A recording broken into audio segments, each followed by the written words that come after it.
Dear student, as we have discussed about the variety of models used in econometrics for data analysis, for research conduction, even for check the impact assessment of some of the government intervention, for poverty alleviation, for social development, for agriculture development, for the promotion of GDP या for the promotion of export या such sort of जो activities होती हैं उनको किस तरह हम assess कर सकते हैं. You can choose any of the economic issue, any of the social issue, लेकिन उसको जब आपने चूज करना होगा तो उसमें सबसे पहले you have to take care the number one, the data should be available. आपने केयर करनी हो क्योंकि आप इंपीरिकल इन्वेस्टिगेशन और एविडेंस दे रहे हैं और data is helpful in providing you the evidence of your research.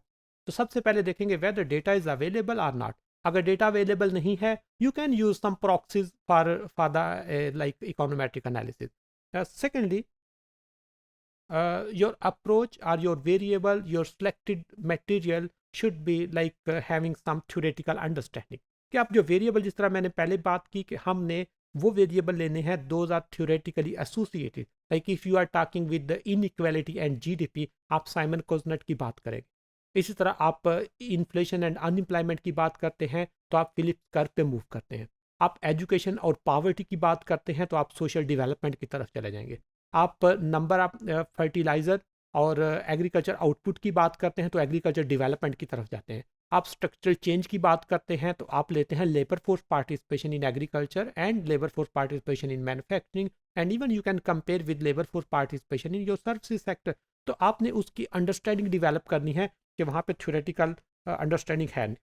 Third one, there should be some weak exogenous regressor, कि आपके जो इंडिपेंडेंट वेरिएबल हैं और एरर टर्म है उसके दरमियान कोई एसोसिएशन नहीं होनी चाहिए. अगर उनके दरमियान एसोसिएशन होगी तो वो आपके मॉडल को भी डिस्टर्ब करेगी. Then fourth one is there is your parameter should be consistent. They are reliable होने चाहिए, they are significant होने चाहिए. मीन्स उनकी जो एक्सपेक्टेड वैल्यू है और जो एस्टिमेटेड वैल्यू है उसमें बहुत ज़्यादा डिफरेंस नहीं होनी चाहिए. They should be significance at 1% या 5%. Even you can check at 10% level of significance.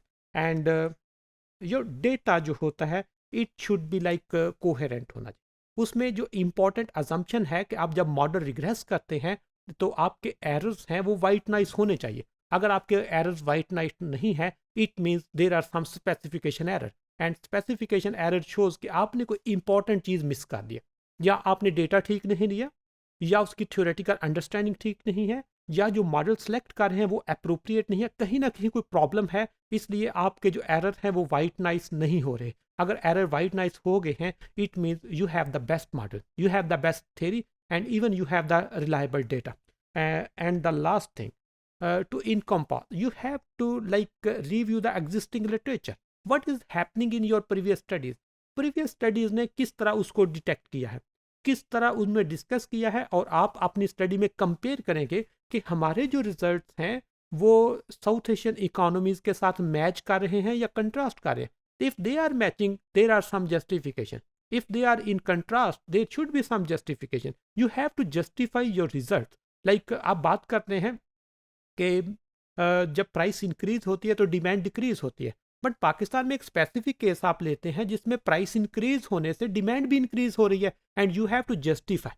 हमने रिजल्ट चेंज नहीं करना, you have to justify your finding. तो आपने जब फाइंडिंग को जस्टिफाई करेंगे तो वो आपकी इम्पैक्टफुल आउटपुट भी होगी और एविडेंस बेस्ड रिसर्च भी होगी, और आप उसमें जो आपके टेक्निकल टूल्स हैं you have the tools of econometrics, statistical software and economic theory, उन सब का एक जॉइंट वेंचर बना के एक इम्पैक्टफुल जो रिसर्च है और एविडेंस है वो स्टेट को प्रोवाइड कर सकते हैं फॉर एफिशिएंट पॉलिसी डिज़ाइन.